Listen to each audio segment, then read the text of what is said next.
I've said this a few times now, but if you are a foldable phone fan, in particular a book-style folding phone fan, there has never been a better time than right now because there are so many incredible folding phones that are either already out or are coming very, very soon. I'm sure many of you watched my unboxing and first impressions of the Honor Magic V6, which unfortunately you cannot yet buy. It's not actually going to be out until like the second half of this year.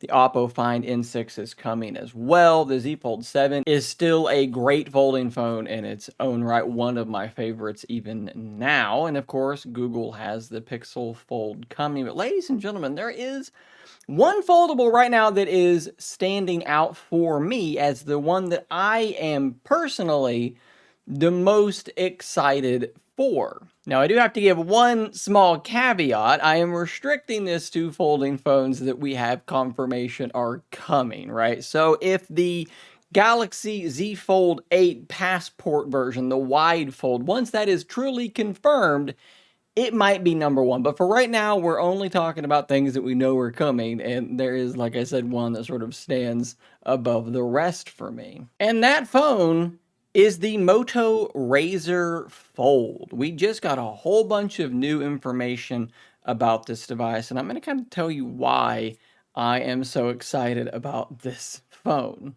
And for the most obvious, like part one to this, I can go back to that unboxing video of the Honor Magic V6. I got tons of comments from people saying, Shane, I'm in the United States. How do I purchase this phone? It looks fantastic, but where do I get it? And the answer is nowhere because it's not out yet. But once it is out, you're going to have to import it. You got to go to Wanda Mobile or Average Dad Tech, fill in the blank, whatever place you'd like to go to import your phones. You're going to have to import that device. With the Moto Razr Fold, that is not going to be the case. You're going to be able to buy that thing directly in the United States. So that puts it into a different category for me, the same category as the Galaxy Z Fold and the Pixel Fold. But we have to dig in a little bit deeper. And like I said, we just got a bunch of new information. We're going to start talking about that camera because they have a pretty interesting claim here. They're saying they have the #1 foldable camera on DxOMark. So if you don't know, DxOMark is this website, this company that basically reviews lots of different aspects of phones. They don't review whole phones really, but they will review just the camera, just the screens, just the speakers, and they try to do this in as much of a scientific manner as they can. Of course, it's always going to be at least subjective to some degree. Like when you hit bedrock, it's going to be subjective, but you know what I mean. They try to be very scientific about this. And they really, really like the Moto Razr Fold camera. How much do they like it? Well, if we go to DxOMark and we look at their rankings, they have it sitting tied for the #8 best camera they have reviewed. Okay, that puts it really, really high up here. It's above the Pixel 10 Pro XL. It's above the 16 Pro Max, the iPhone. It is in rarefied air, and there is nary a folding phone in sight around this thing. It's very, very impressive. And what's really cool is they have their review posted. They talk about the camera specs, which we will talk about here in just a moment. But they've broken this down, and we can actually look at a whole bunch of samples here, which is really, really cool. You guys know that I love my Galaxy Z Fold 7. It's one of my favorite folding phones of all time. It's one of my favorite phones of all time, period. And having the Honor Magic V6 has not changed that at all. I think a lot of you are like, this thing's hardware is miles beyond Samsung. It's not. It is in some ways, but overall, it's not. And I've actually bounced back and forth between these two during the 2 weeks I've had the Honor Magic V6, and it's done very little to dispel my love of this phone. But there is one thing that drives me a little bit crazy, and it's just the zoom. If I'm taking a normal photo, 1x, it's fantastic. 2x is okay. 3x is okay. 4 is not great. 5 is bad, so forth and so on. And I like to zoom in. I like to take photos out in nature, and I need zoom. That's the biggest reason I keep coming back to these Honor phones. The zoom is just really, really good, and that is a big reason why I am very interested in the Razr Fold. When you look at these camera specs, it's really impressive, okay? We'll just jump straight to the telly. It's a 50 megapixel, 1/1.95 inch sensor with 0.8 micrometer pixels. that's very good, okay? Like, that's right there with the Honor Magic V5 or V6 in terms of just the hardware for zooming. But if you look at the rest of the hardware, the primary is a 1 over 1.28 inch sensor with 1.22 micrometer pixels. That is outstanding for a foldable phone. That's very good for a slab phone. The Z Fold 7 has a 200 megapixel sensor, right? And that's great. That's high resolution. But what really matters is the sensor size and the pixel size. And if you look here, the Razr Fold has a larger overall sensor.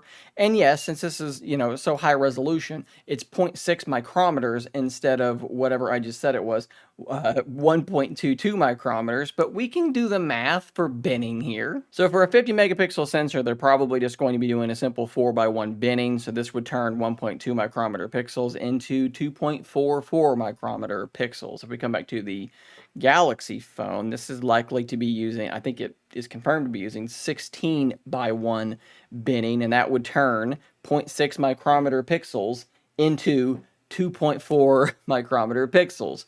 So the Razr Fold has a larger overall sensor size, and when binned, the super pixels are going to be the same size. So there is at least a line of argumentation that you could make that the Leica Sony sensor that the Moto phone is using is superior.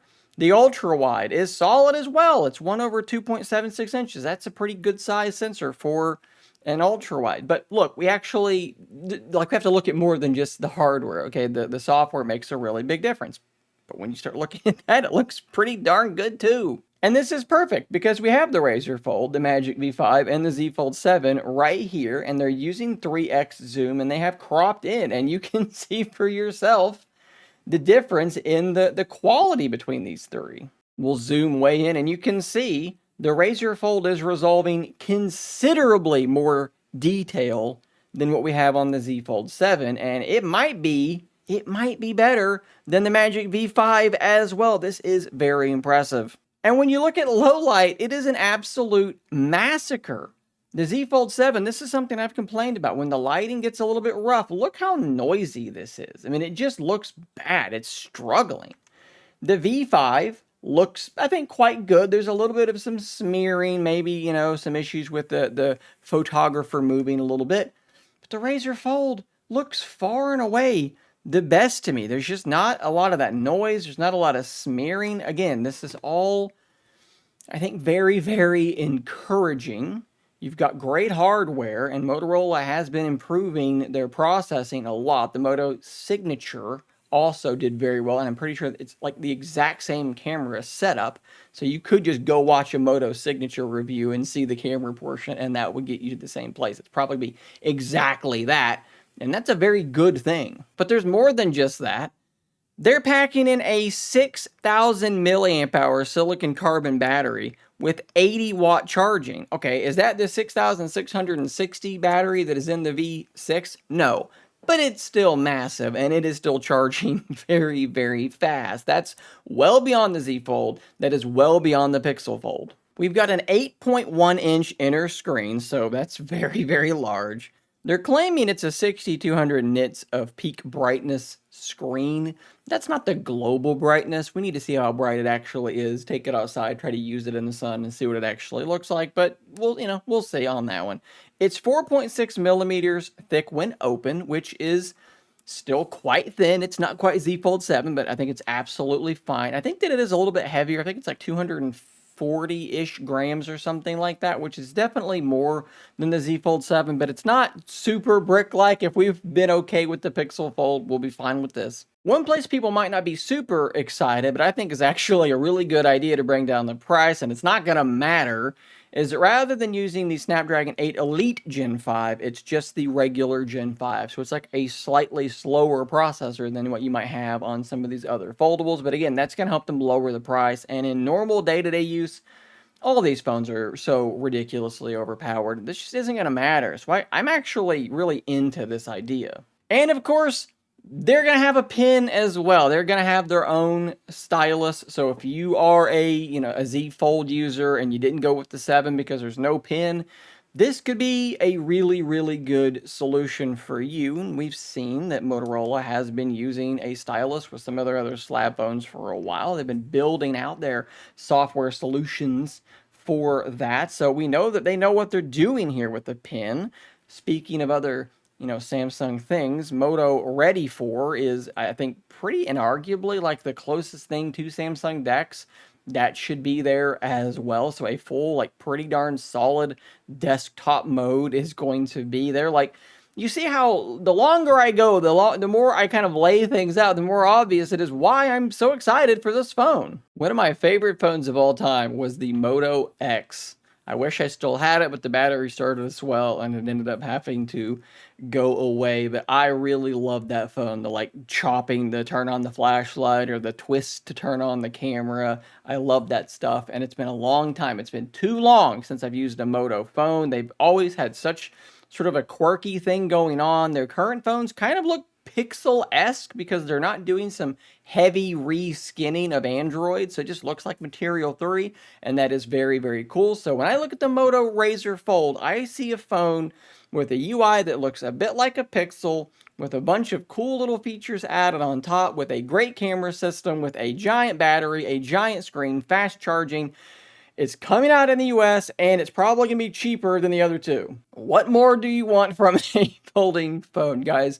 Hit the comments down below. Let me know if you are as excited as I am. Subscribe for more content just like this, and until next time, stay nerdy, my friends.